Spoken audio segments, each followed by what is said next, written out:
Games rated E to M.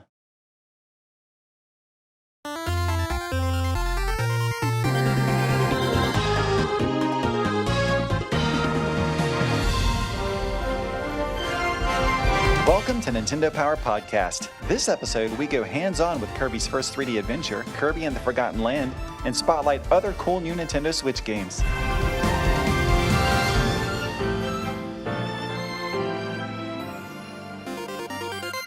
My name is Chris. In this episode, I'm joined by Teresa from Nintendo Treehouse. Hi, Teresa. Hello, Chris. Thanks for coming back on the show. And we have another returning guest, Camille from the communications team at Nintendo of America. Hi, Camille. Hey, Chris. Always happy to be here. Always glad to have you. And I've been really excited to talk to you guys both today because we've all recently had a chance to play the final version of Kirby and the Forgotten Land. And I'm super excited to talk about it because it's one of the games that I've personally been looking forward to the most ever since it was announced. So should we just get right to it? Let's Absolutely. do it. I could talk about this game all day. All right, well, we'll do our best here. So for those who maybe don't know as much about Kirby and the Forgotten Land, it's the first fully 3D platformer that the series has had. So while it very much still feels like classic Kirby gameplay, it's also brought to life in a totally new way. And I have to say that while I haven't finished the game yet, so far it's honestly my personal favorite Kirby game. So I just can't wait to get back in and play even more of it. So before I start digging into why it's my favorite so far, Camille, do you want to start by telling us, how you've been liking the game so far? Oh, Chris. Well, I have to totally agree with you. I've dabbled in the Kirby series many times over the years, and this is by far my favorite, I think, for some of the reasons you suggest, but the fact that it is the first truly 3D platforming Kirby game, I'm just really enjoying that added level of exploration and puzzle solving. And as a collector myself, I really appreciate the added level of difficulty that goes into every level if you want to collect all of the Waddle Dees that are missing and find all of the hidden items. And one of my other favorite things about this game is that it introduces, in addition to a lot of Kirby's well-known copy abilities, this new mode called Mouthful Mode, which I personally am having so much fun with, and I'm always surprised at these new abilities that Kirby gains as he inhales different objects throughout the world to, again, solve puzzles in really creative and different ways, whether it is inhaling a cone or a roller coaster car or a staircase. I'm always surprised by the differences in each world and what you really get to explore and uncover as you're wandering around. Yeah, absolutely. Mouthful Mode is definitely one of my favorite new additions to the game. Teresa, what about the game has really jumped out to you the most so far? Oh man, everything that you've said already, but both you and Camille, that pretty much hits it. The first time that I played the game, just the expanse and how colorful and vibrant the world was immediately captivated me. Watching Kirby's expressions, like he is such an expressive character. Everything that he does, there's even like a nice little Easter egg that the game gives you when you press if you're playing single player and you have, or actually in two-player co-op as well, if you hit or press the directional buttons, you can emote both Kirby and Bandana Waddle Dee with 4 different expressions. But also when you're idle, he'll do some really cute expressions as well. So just the game is so charming. The Waddle Dees are super cute. Even the antagonists, the Beast Pack, they're super cute as well, even though they're quite challenging to fence off against. But yeah, there's just so much to do in this game. From the 3D platforming adventure aspect to the kind of light narrative to the expanding Waddle Dee town, evolving copy abilities, which the game kind of introduces, and the different cosmetics between the different forms of each copy ability. It really allows the player to just really personalize the way that they want to play. I mean, there's even 2 different difficulties to choose from. So yeah, I absolutely love this game. It's great. The very first Kirby game that I played was way back in the day. in it was Kirby's Dream Land on Nintendo Game Boy that released in 1992, which is funny to mention because since this is 2022, it's been 30 years of Kirby.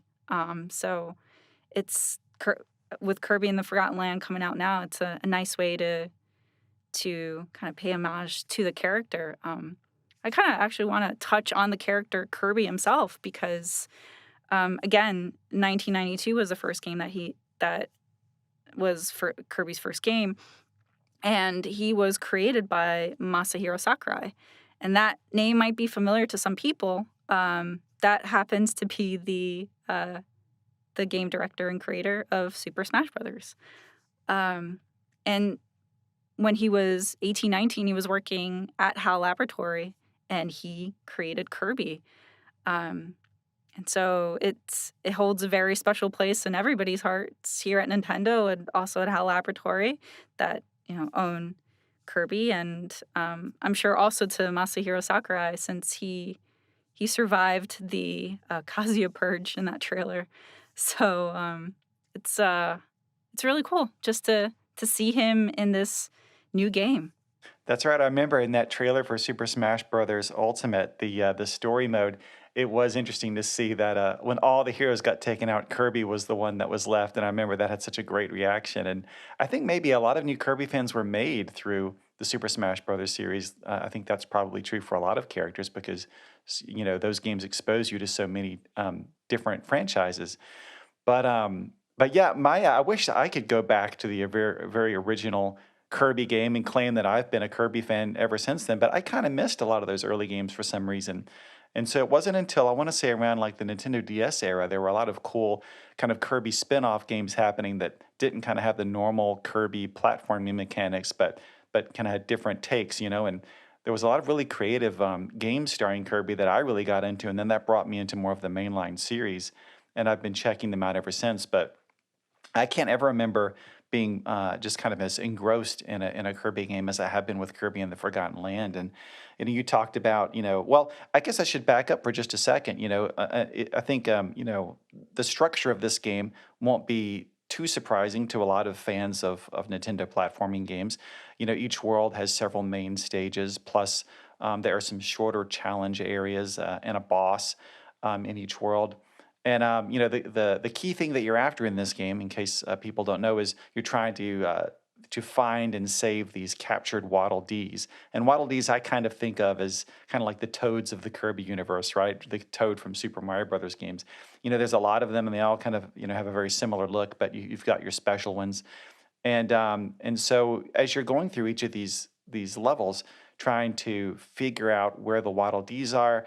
Sometimes you just come across one in a cage, and that's fairly straightforward. A lot of times they're kind of hidden, and you need to require a certain puzzle or find a secret area to get it, or even beat a special timed challenge. So I think that's really fun because you don't always know in each stage how to get every single Waddle Dee, and figuring that out is a lot of the fun. So of course, then you go from world to world, and each time you go into a world, you got a different kind of environment. And but you always want to go back, or at least I do, because I think Camille, you mentioned being a completionist, but I never feel like I really want to fully move on from a level until I've uncovered every secret, found every Waddle Dee, and kind of checked it off at 100%. Yes, I totally agree. I think the replayability on this game is something that I've really been enjoying. And Chris, you mentioned those sort of secret levels, which are the treasure road levels. And if you just go in and complete them, at your own pace, they're not too difficult, but each one has sort of a challenge time that you can compete against. And I found that the difficulty really ramps up quickly as you progress through the game. And so that's something that I've really enjoyed as I'm going through. And as a completionist, I feel like I have to beat those challenge times. I have to collect all the Waddle Dees. And so I found myself going back through several of the levels multiple times. And it's fun to really explore the levels themselves because some of the challenges to find the hidden Waddle Dees are fairly obvious. One of the and they're some of them are really silly too, which I enjoy. Like one of the levels, you have to eat a certain number of cans of tuna, for example, which is really random and fun. But then other ones, I'll get through the end of the level and feel like, yes, I fully explored this level, but I'll see that I missed one of the challenges. And sometimes it'll give you a hint and tell you what you missed, but other times you won't quite know what you've missed. And so it really encourages you to go back and explore even further. Um, to find those additional Waddle Dees in the level. So I'm having a lot of fun with that myself. Yeah, definitely. The stages are very interesting in having that mission, the different missions. So it gives you objectives to really pursue. And like Camille mentioned, that they don't they're not always immediately obvious. Some of them are pretty straightforward, and others you have to explore every nook and cranny and really experiment with Kirby's different copy abilities and also mountful mode to uncover those missions. So then, by completing those missions, that's how you get and rescue the Waddle Dees. So, yeah, there is definitely a lot to pursue in this game. Um, there is replayability. There is an increasing challenge as you progress through the game, too. So, definitely encourages the player to keep experimenting and trying different things to keep moving and progressing. Something else that I really enjoyed, and I found myself, especially on the first couple of playing through the first couple of levels in the game, was just how charming the world is and all of the characters. And Teresa, you mentioned the Beast Pack earlier and the Awoofies, which are the precious little dog enemies. I know they're enemies, but I couldn't help but as I was going through the first level, stopping to take screenshots or videos of the things that they were doing because as you're wandering through a level, you might see a Nawoofy just sleeping on a bench. She's got a little snot bubble coming out of his nose, having a very leisurely afternoon. And so I've just enjoyed the world itself and really capturing some of those moments as I've been going along too. Don't you feel bad for interrupting them in their I sleep? know. There's Oh, I'm moments so where I'm sorry like, to bother you. I won't even attack them. I'll just leave them be because, like, it's fine. Yes. Don't worry Sometimes about I'll it. just take a picture and move along. I know my favorite thing, my favorite copy ability actually in the game is one of the new ones, and it's the Ranger set. So you arm Kirby with these pop guns, and you can. I really like kind of charging it up so that when you target something, and then you release this huge barrage, and I'll just go through the level just blasting away these very cute little critters, and I feel a little bit guilty, but then I think, well, everything in this world is just so adorably cute. Um, you know, so they just all have to be dealt with, I guess. Yeah. So fun fact, Kirby didn't always have copy ability. So in his original game, again, our first game in 1992, Kirby's Dream Land, he didn't have copy abilities. He just inhaled enemies and spit them out. So that's, we still see that to this day. It was only in the NES game, Kirby's Adventure, where Kirby first got copy abilities, and then that has expanded as, the other games have come out. And so, Chris, as you mentioned, uh, Ranger and Drill are brand new copy abilities that are introduced in Kirby and the Forgotten Land. And they also have different forms if you evolve them. So they're really fun. They're like all the copy abilities have a lot of character. They're all really fun to play. They're all really fun to evolve and to make stronger. So they're just really, really cool to mess around with. Yeah, and I really love, like you said, evolving the copy abilities at Waddle Dee's weapons shop in the Waddle Dee town that you unlock pretty early in the game. And then as you go through the game and you save more Waddle Dees, they go back to the town, and the more people live there, the more kind of locations they build up in the town, which unlocks some mini games or some additional resources you can take advantage of. But I love going into the Waddle Dee's weapon shop after having found kind of a new blueprint or plan for one of the weapon upgrades, and then or sorry, one of the copy ability upgrades, and then getting to see what that upgrade looks like and how it makes your attacks and your other abilities just even cooler and more robust to the point where you start out shooting fireballs and eventually you're flying around as like a flame dragon. So it gets really really cool. So let Yeah. me ask you both, what are your favorite copy abilities in the game so far? Ooh. If you had to pick one. I mean, I'm pretty partial to fire just because of my pretty uh tempestuous personality. So I really love fire. It's an iconic copy ability. I absolutely love the look, and I just love there's a there's moments in the game where you will use fire to solve puzzles, and I just feel like it's a super fun way to interact with that copy ability. So I really like that one. That's such a good one, Teresa. And I'm so torn. Okay, I'm going to say ice primarily because I just love the fact that when you have the ice copy ability, Kirby ice skates around the world as he's exploring, and it just makes it feel so fun, kind of magical and whimsical. And then he can freeze enemies in place too, so it adds another level of strategy, and you can kick frozen enemies into each other. So I've really enjoyed the ice copy ability, but I will say fire is another favorite of mine. Fire and ice. And those are actually fun copy abilities too, because right now, from the top of my head, they're the one copy abilities that you can see the effect that they have on enemies when you attack with them. Because with Yes. ice, you'll see gradually as you keep using ice on an enemy, they will start forming ice crystals to the point that they will freeze and you can stall them from their ability. So it's really cool again to experiment with the different copy abilities and see the cause and effect that they have in the game. Absolutely. And one thing that I really like about the copy abilities is, well, really pertains to the level design because there'll be certain areas of levels where you can tell they've really been tailored to a certain copy ability. And usually, just before you enter that area, you'll have the opportunity to grab that ability so you're prepared. But in that way, it almost becomes like its own little mini game, and it reminds me a little bit of using different abilities in like a game like Super Mario Odyssey, where it really changes the flow of the gameplay depending on the feature set that you have at the time and how you're able to interact with the world. I think there are certain areas you probably can't access, or at least you can't do certain things unless you are equipped with a certain copy ability. So that becomes like a whole other level of strategy as you're going through the levels. Yeah, and the same thing applies with mouthful mode. There are certain areas that you won't be able to reach unless you have the mouthful mode that's residing in that area that you need to use.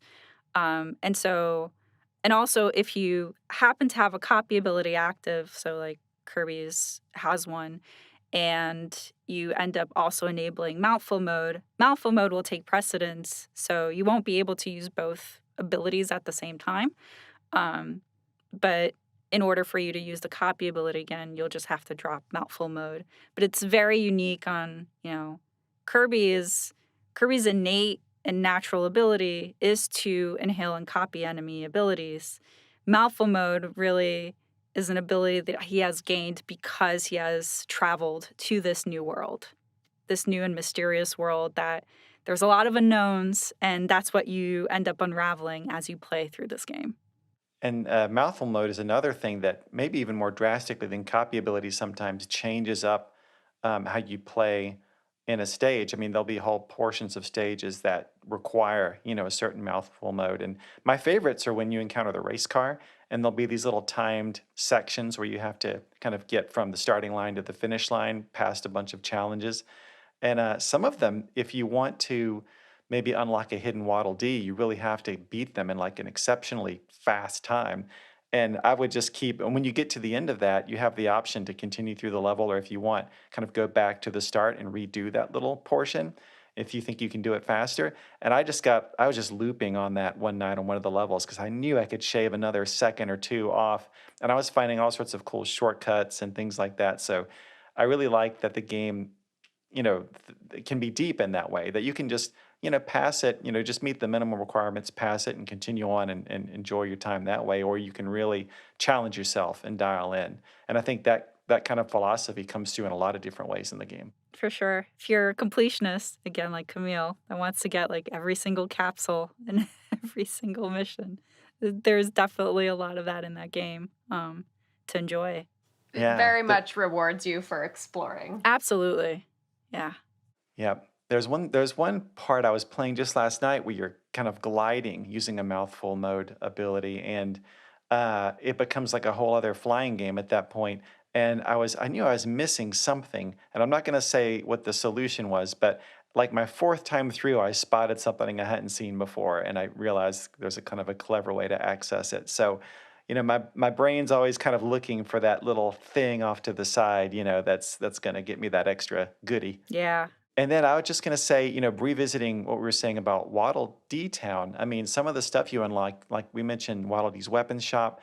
There's the Gotcha Machine Alley, which is where as you're collecting star coins throughout the game, you can spin them to, turn the crank and grab a little 3D model of something that is in the game. You can collect those. That's a lot of fun. And then Waddle Dee Cinema, where you can kind of go rewatch some of the cinema scenes from the game.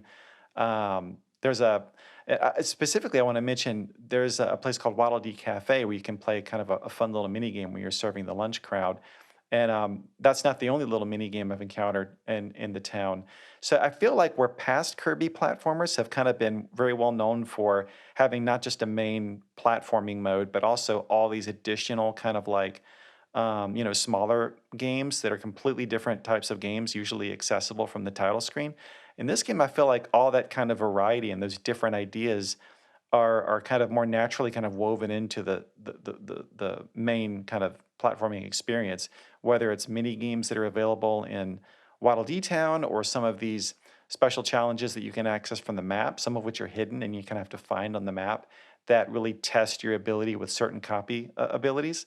So I feel like there's a lot of fun variety that Kirby fans will be used to, but kind of presented in a different way this time.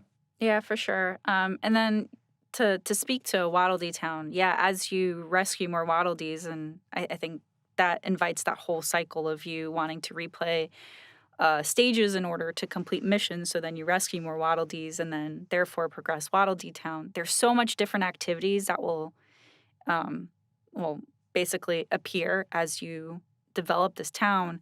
So it's always fun to just go back, take a break from playing, the regular stages and missions, and just go back and kind of decompress and try different things that are there from the different games that are there. So there's a couple that you're able to play in two-player co-op that I actually want to talk about here in a second.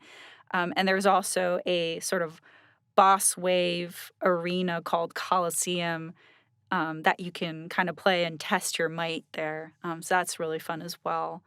Um, but going back to two-player co-op, it's really fun that this game has that option to play two-player co-op.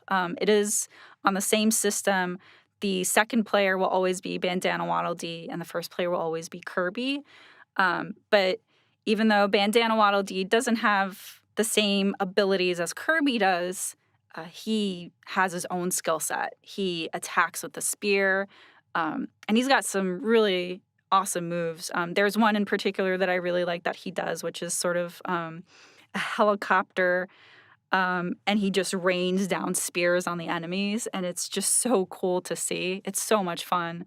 Um, and for a dynamic of players that maybe there's a younger child that thinks that changing between the copy abilities or mouthful mode and solving the puzzles with Kirby is a little bit too complex. Um, the younger player could always play as Bandana Waddle Dee, which is a little bit simpler, but still feel like they're engaged and making a difference in the gameplay because they're able to attack enemies and also solve puzzles. So it's really fun to have that option of playing two player and sharing the adventure together and experiencing the progression of the game. They're both really fun characters to play. I really can't choose between the two because they both have their perks. Um, but yeah, it's the game just offers a lot of variety. Yeah, definitely. And I think that I'm just going to say the biggest surprise that I've had playing the game so far. We've talked about the variety, and we've talked about two player, and you touched on something. You mentioned that um, by playing two player and partnering up maybe with a younger or less experienced player, the game kind of really scales in that way. And I kind of touched on that too, how you can kind of just play through meet the minimum requirements of a stage, or you can go back in and challenge yourself to do some of the trickier things. One other thing that I wanted to mention that I noticed that I didn't even realize was in the game was, there was one of the challenges, and this isn't much of a spoiler. It's in the very first world, but one of the things you're required to do to rescue one of the optional Waddle Dees in the first world is beat the first boss, which is the same boss that was in the demo that's now available. Um, Beat that boss without taking any damage. And I tend to think of Kirby games generally as games that I can just sit back and relax and not really, I'm not really thinking I'm going to get a tough challenge. But it was pretty tricky beating that boss. It took me several tries to do it without taking any damage. But in doing that, one of the things, and pushing myself, one of the things I learned is that you can block and you can dodge in this game. And in fact, if you time your dodge just right, like when the enemy's taking a swipe at you, you dodge to the side, and the game goes into slow motion for a couple of seconds and gives you a window to get a really good counter attack in. So there's a little bit of an advanced technique there that you can kind of master if you really want to get into it, to be able to pull off some of those tougher challenges. So I really appreciated that, and I've really been trying to challenge myself to find everything, and tackle the tougher optional challenges. But I've been pleasantly surprised how tough some of those are. Of course, I am playing on wild mode, which is the tougher difficulty. And like I said, if anybody is really looking for just more of a easy breezy kind of classic Kirby experience, that's totally there. But for someone like me who plays a lot of games and is looking for that extra challenge, I was very happy to find it in this game. Yeah, for sure. Like if people would rather just enjoy, a really calmer or chiller, not so challenging experience, there is Spring Breeze mode, which provides more health. Versus Wild mode will have the more challenging enemies and give you more rewards. Um, but like again, like having that second player also helps assist a lot of some of that challenge. Evolving copy abilities also assists on some of that challenge. But you're right, Chris. There is quite there is some challenge as well to experience in the game because again, like trying to complete all those missions and the bosses get harder and the bosses keep coming in every area. And yeah, there's also just the opportunity too if people are having difficulty in like progressing something because it's just so challenging. Going back to Waddle Dee Town, players can exchange their star coins, which is the in-game currency, in order to get stock items. And so those stock items can either replenish health. There's even some to help boost your attack, or increase your health bar if you want to. And those same items you can actually acquire through some present codes. And if you have played the free eShop demo and you've completed that, you'll have a present code that you could redeem in the full version of the game, so you can get those items, to kind of help you in your adventure. And similarly, too, if you have any amiibo, you'd be able to also tap them into the game to get those same helpful items that could help you on that adventure as well. So yeah, there's just a lot of opportunities that if players want the challenge, it's there. If players want a little bit of ease into just playing the game, there's different opportunities to kind of help you along. Definitely. Well, we could talk about this game all day, like you Oh, guys said yes. earlier. It's about time to move on. But Camille, any last thoughts from you on Kirby and the Forgotten Land? Oh, I would just reiterate how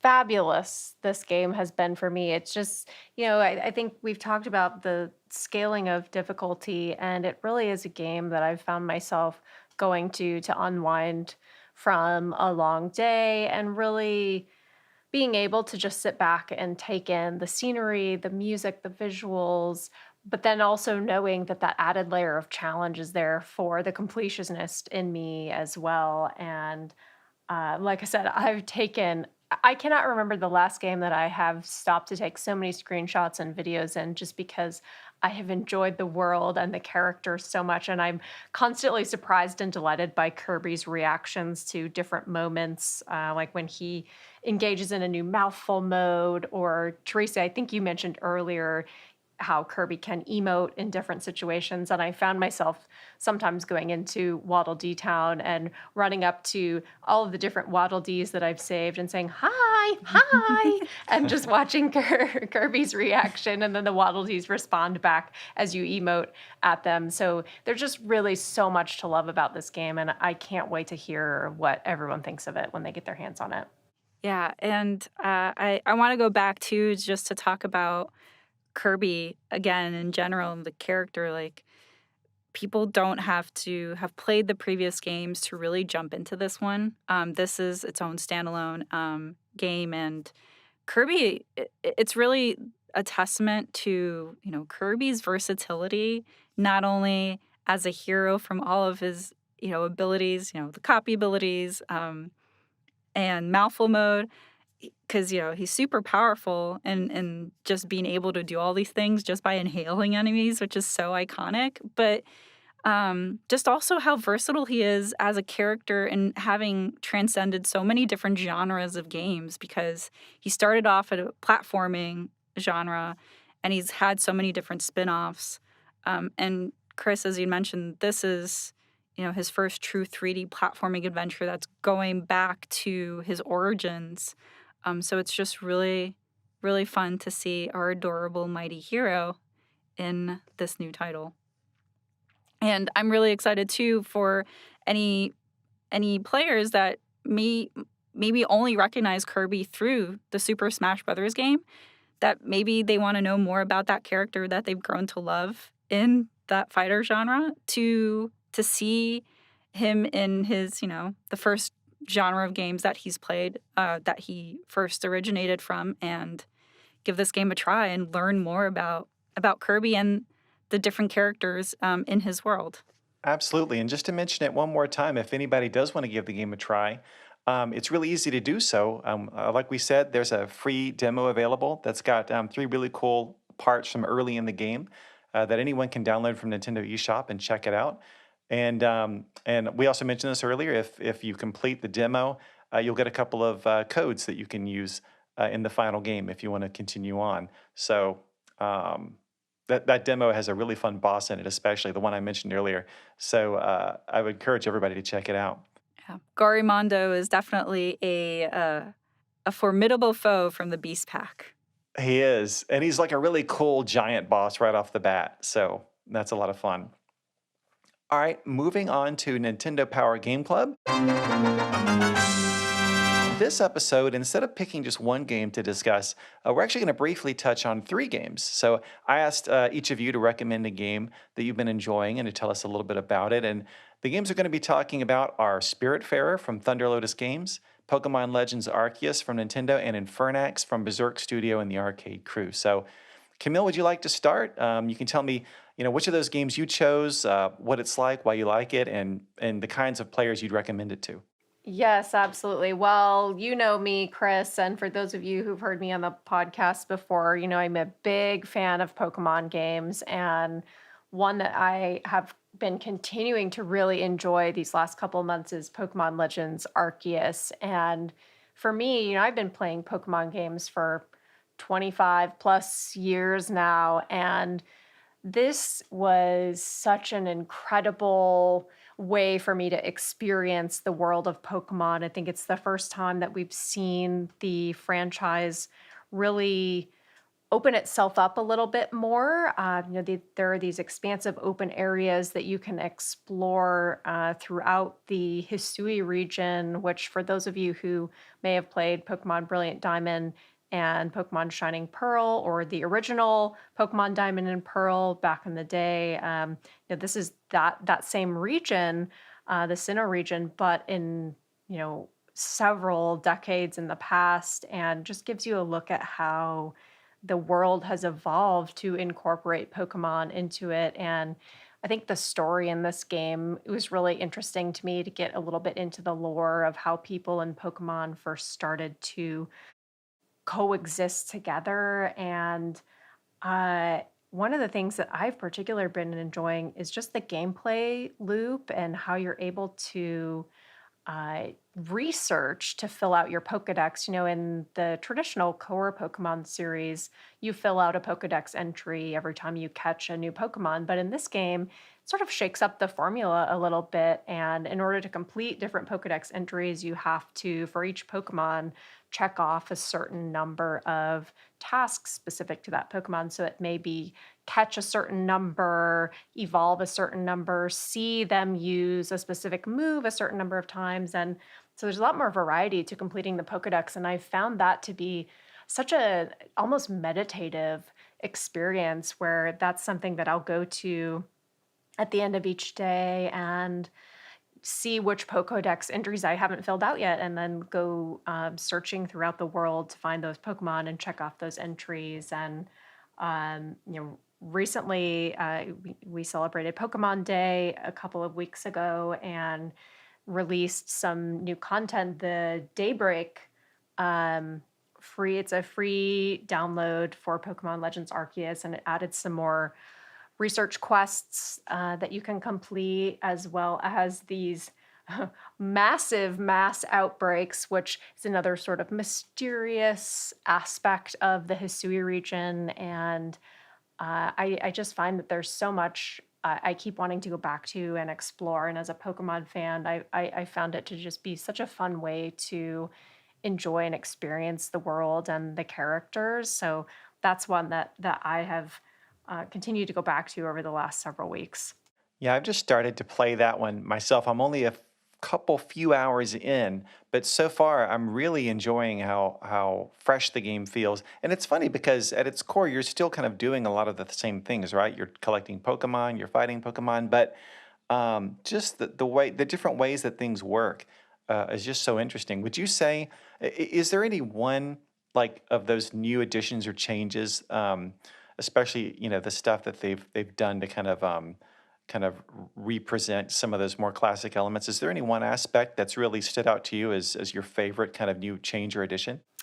Yeah, it's hard to pick just one, but yeah, I mentioned the Pokedex aspect, and I think the ability to sort of sneak up on Pokemon and take more of a stealth approach to your encounters. So you can still go in full force and engage in a Pokemon battle, throw out a member of your Pokemon party, and immediately go into battle. But you can also look for these tall grass areas and sneakily approach Pokemon and try and throw a Pokeball and catch them without having to engage in an encounter as well. And I feel like it adds another layer of strategy and fun to the game. But then there's also this element of danger that really hasn't been present so much in Pokemon games in the past, where your character, the person, can be attacked by these wild Pokemon as well. So you have to be really careful about how you're engaging with the environment. And there are what are called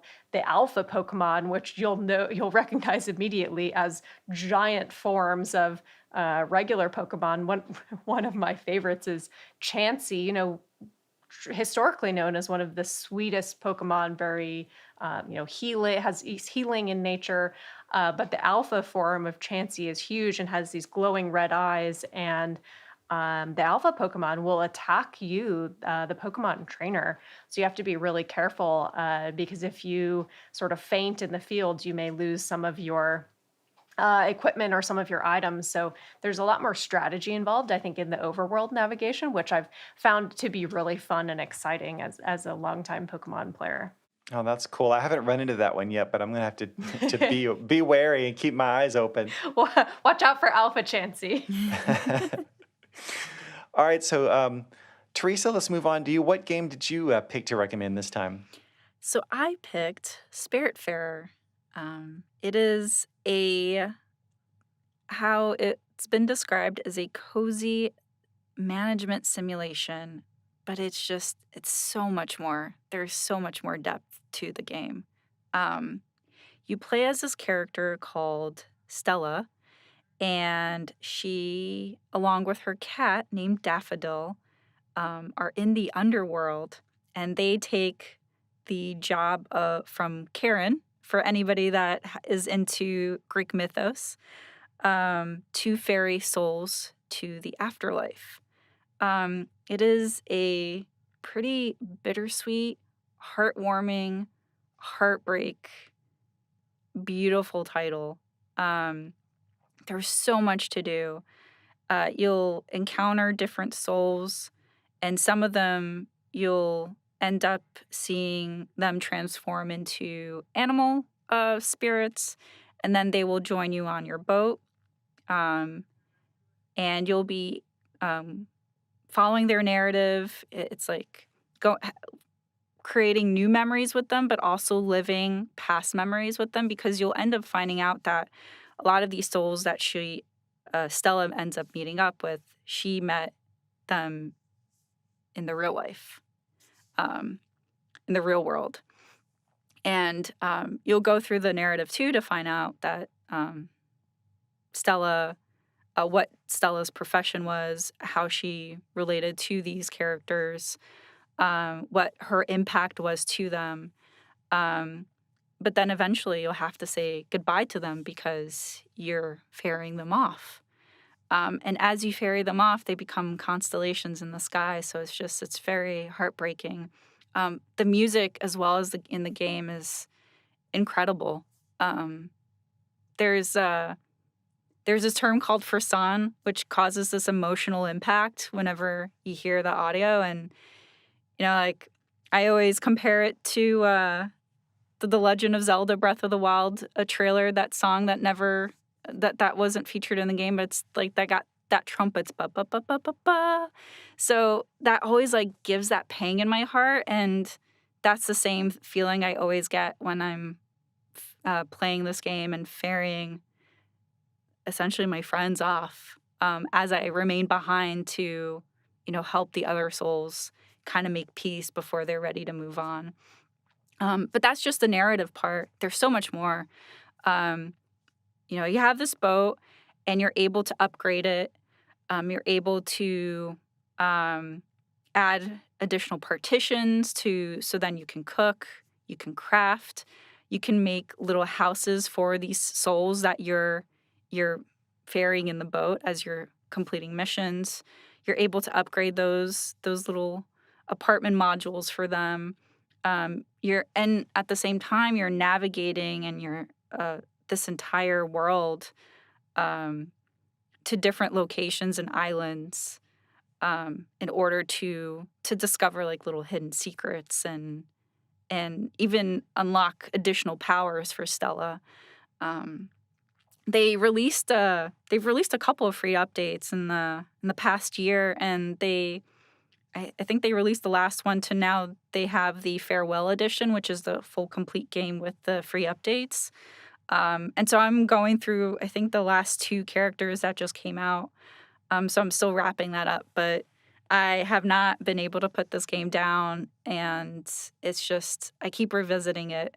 It's so beautiful and it's so tender, and I absolutely love it. And for any player that just wants, a chill experience, and the game is super rewarding, it's not punishing at all, and you just want to experience a narrative, but also, you like the style of management games like Animal Crossing or even Harvest Moon. This is a little bit of a lighter experience than that, but it's so rewarding and it's just so comforting, and it's just really nice to experience.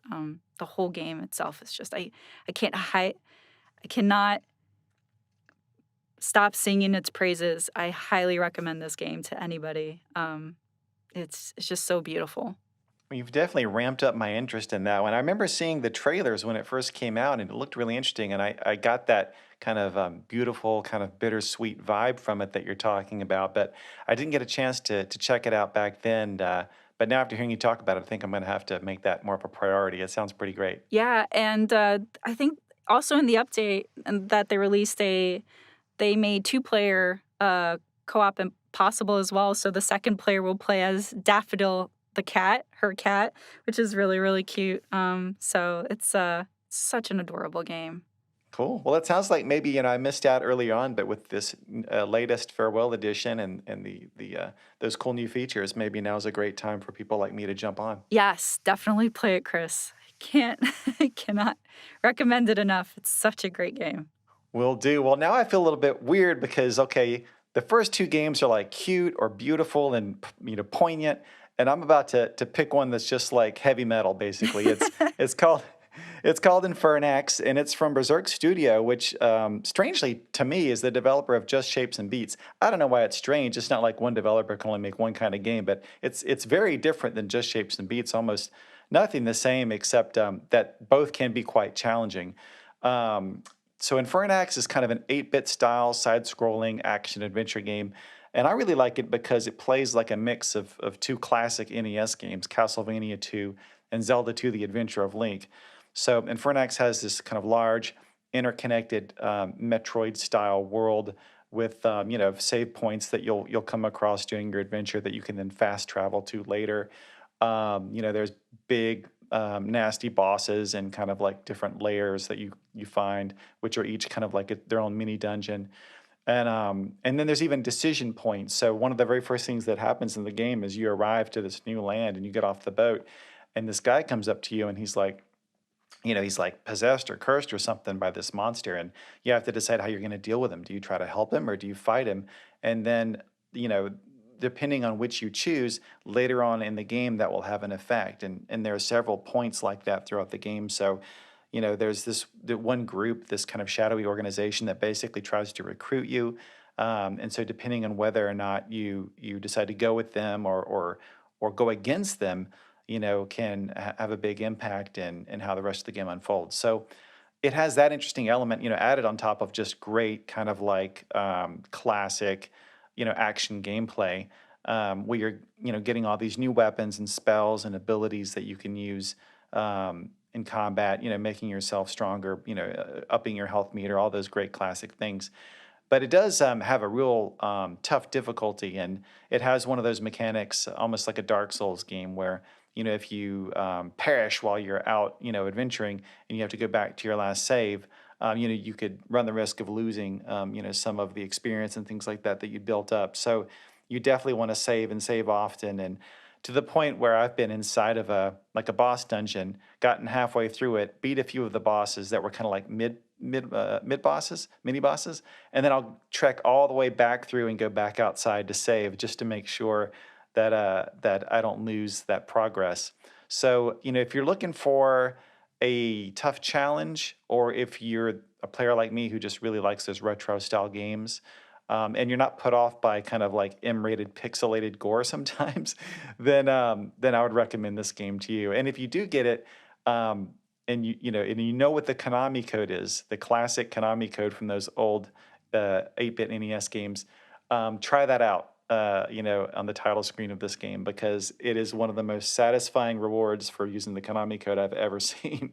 Oh, wow. I'm So curious what it is now. it's really cool. I mean, I could say, but it's more fun for you to Yeah, discover it we for don't want to yourself. spoil it for the audience that's listening, but I'm so curious of what it is. Yeah, it's great. It really is. It's one of those games, and I think that how above and beyond they went with that, the reward for the code speaks to the rest of the game. There's a lot of moments where you can really feel the passion and the love that they had for the classic games that inspired Infernax to keep putting more and more content and more little things that would be easy to miss, but actually kind of encourage you to replay the game multiple times. And sometimes you're able to play it through in a very different way than the first time. That's all I'll say about that. But it is there's a lot there to love, and especially if you like those old kind of classic games that I mentioned. All right, so three cool games that people can check out, and I've definitely got to get on playing more Pokemon Legends Arceus and checking out Spiritfarer. Thankfully, I'm done with Infernax for now. I'm going to do a few more playthroughs in the future. But let's move on to the Warp Zone quiz. So, as usual, I will give you clues to help you identify three games that came out 10 years ago, 20 years ago, and then 30 years ago. And since we skipped the quiz last episode, I'm going to present some games that came out during the months of both February and March. So, are you ready? Oh, wow. Does that mean you've also doubled the difficulty this time, Chris? Oh gosh. We'll see. We'll see. I'm such a bad arbiter of how difficult these are or aren't. I always promise they're not going to be too hard, and then maybe they are. We'll see. It's a trap. I feel like It's a I'm trap. gonna fail so badly at this. I believe in us, All Teresa. right, all right. Let's do Optimism. Optimism. it. We'll see. Just remember, this is a team sport, so feel free to work together on this. All right, so 10 years ago, this is in March of 2012, the clues are Masahiro Sakurai, the man behind the Super Smash Bros. Series, brought back a classic Nintendo hero in this series' rebirth for Nintendo 3DS, in which you fought mythological monsters in the sky and on the ground with stylus-controlled action, all while having funny conversations with memorable characters. Any guesses? Kid Icarus Uprising. Kid Icarus, yeah. That's It's it. like it must be. Yes. I love I Kid can't believe- Icarus. I would be so ashamed of myself if I didn't get that answer. I love it too. That I loved the original NES game so much, and even Kid Icarus of Myths and Monsters for Game Boy, which I'm not sure a ton of people remember.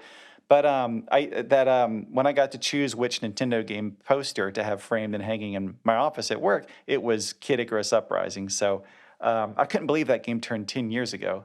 Turned 10 this month. That's crazy. Yeah, That's that amazing. right. I feel like it only came out yesterday. Oh my gosh. Oh, I know, it Pit was- is one it of was- my Flies. favorite. Pit is one of my favorite Smash Bros. Characters. Also. Yeah. Yeah.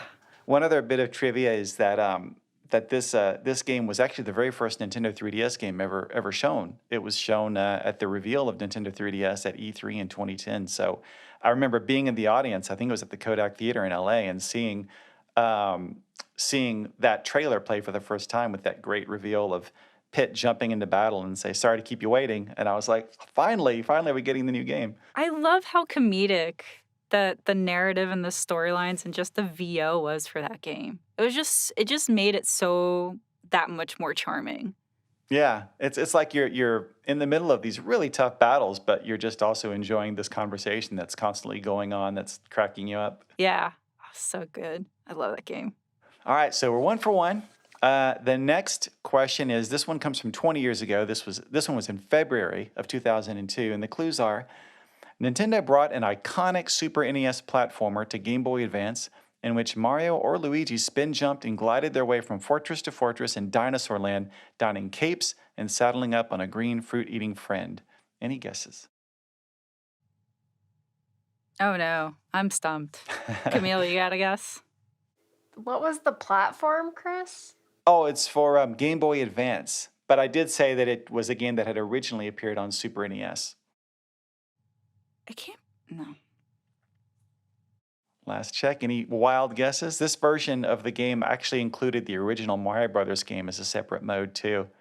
And the original version of this game was the one that introduced Yoshi for the very first time, if Well, that helps. The only game that I can think of where Mario had the cape and it first introduced Yoshi was Super Mario World.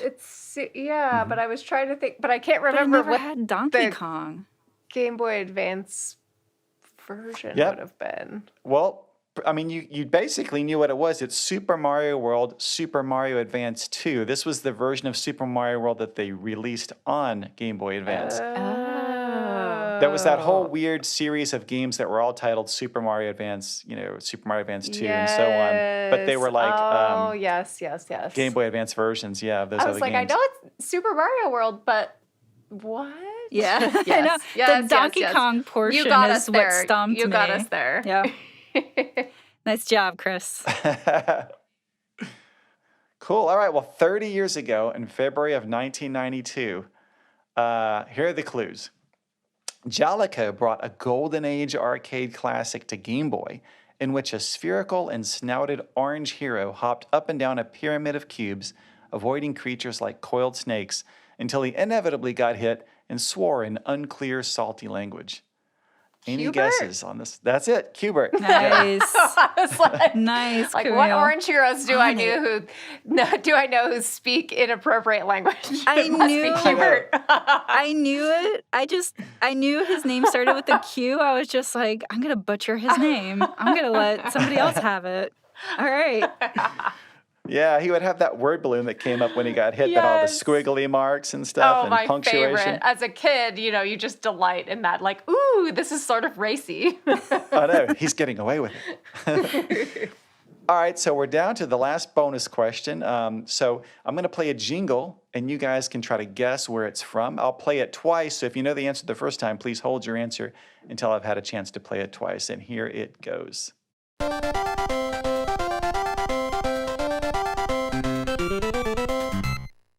All right, and one more time.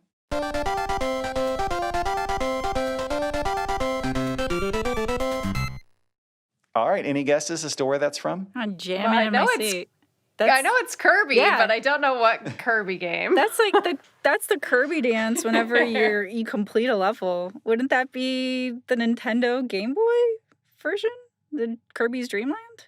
That's exactly right. Yeah, going back to when you first entered the franchise. There's been so many versions of that theme in all the Kirby games, throughout the years, but that was from the very first game, Kirby's Dream Land. Amazing. It still sounds great. Right? Holds up. It holds up very well. It's so iconic to Kirby. Like if I don't see that dance in a game, I get disappointed. It is, and I always get a kick out of destroying this massive boss and then Kirby just breaking out a little happy dance. Yes. While the boss is basically still fading away. He is just so adorable. He's so approachable. He's so round. He's so pink. So powerful. That's why he gets away with the stuff he gets away with. If he was an ugly little critter, we'd question what he's doing a lot more, I think. It's like we even just glance away that he's just constantly hungry and just inhaling enemies and characters. Just like, it's okay, Kirby. I know. He just wanders into the woods and just starts devouring cute foxes. And we're like, well, he's cute too. fine. It's fine. All right, well, next up is Game Forecast. So before we go, we're going to take a quick look at some of the Nintendo Switch games that either released recently here or are coming soon. And we're going to start on March 15th with Dawn of the Monsters from Way Forward. Also on that day, we had Phantom Breaker Omina from Rocket Panda Games and The Cruel King and the Great Hero from NIS America. Then on March 17th, we had Persona 4 Arena Ultimax from Atlas and Sega. We also had Shredded Secrets from Girls Make Games and Learn District. And then on March 18th, we had Wave 1 of the Mario Kart 8 Deluxe Booster Course Pass DLC from Nintendo. On March 22nd, there was Rune Factory 5 from Marvelous and Xseed. On March 25th, Kirby and the Forgotten Land from Nintendo. Yes. And then coming up on March 29th is Crystar from NIS America. And then on April 5th, we'll have Lego Star Wars The Skywalker Saga from Traveler's Tales and WB Games. Also on April 5th, we have MLB The Show 22 from MLB Advanced Media. And then on April 7th, Chrono Cross The Radical Dreamers Edition from Square Enix. On April 20th, we have Star Wars The Force Unleashed from Aspyr. And then on April 12th, there's 13 Sentinels Aegis Rim from Vanillaware and Sega. And then finally, on April 29th, from Nintendo, we have Nintendo Switch Sports. So, Camille, is there anything here that that you're especially looking forward to? Oh, wow. Well, there's some great games on that list this month, Chris, but I have to say one that is really special for me and that I'm super excited about is Shredded Secrets, which you mentioned is coming from Girls Make Games. And for those who aren't familiar, this is a phenomenal organization that Nintendo has been working with for the last several years. And they've created a series of summer camps and workshops and game jams that are really designed to inspire and build the next generation of game designers and creators and engineers. And as part of their summer camp program every year, they have this competition called Demo Day where the top teams of young girls who came together during the summer camp to pitch and create their game ideas get to pitch those concepts to a panel of industry judges. And Shredded Secrets is the game that won the Demo Day competition actually in 2018. And this was created by four, at the time, they were middle school girls, now in high school.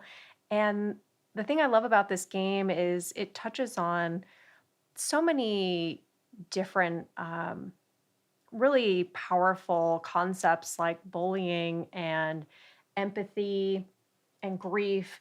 And throughout it, it's a platforming style game. You get to play as 4 different characters and experience these different types of emotions. And, for those of us who recall middle school, high school, it can be a very volatile time. And this is such a wonderful take on, I think, that experience from some really talented young women. And I'm so excited. This is the first ever Girls Make Games game that will be published on the Nintendo Switch platform. So definitely encourage everyone to check that one out.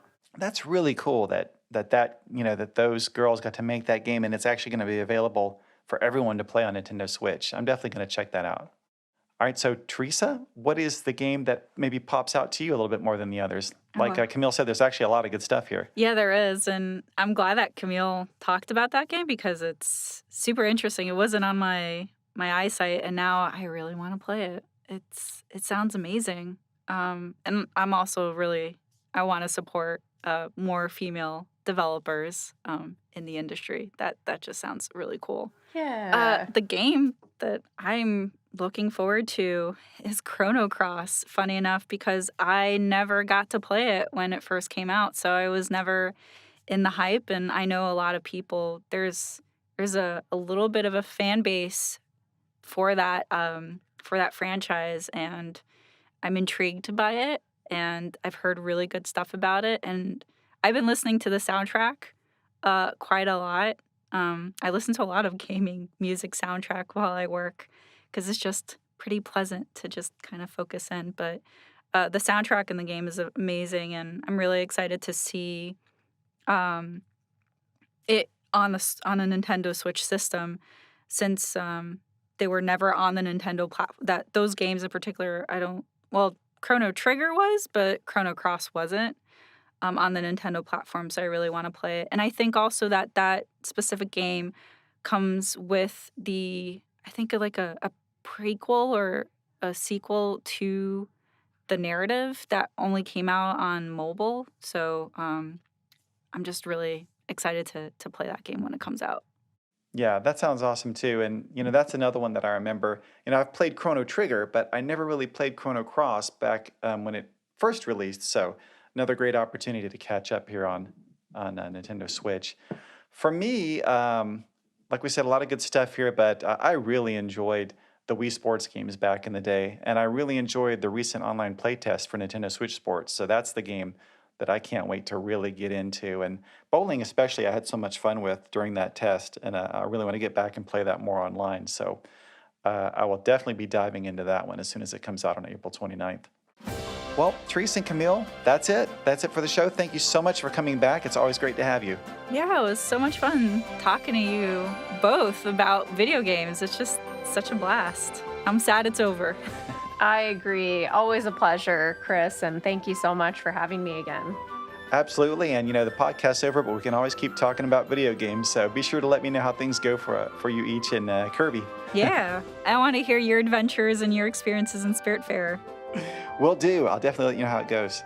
All right, thanks. Bye. Bye. That's it for this episode of Nintendo Power Podcast. If you have any comments or questions you'd like us to consider answering on the show, you can email us at nintendopowerpodcast@noa.nintendo.com. Also, we always appreciate it if you can leave us a review, and be sure to subscribe so you get new episodes as soon as they're ready. Thanks for listening, and keep playing with power.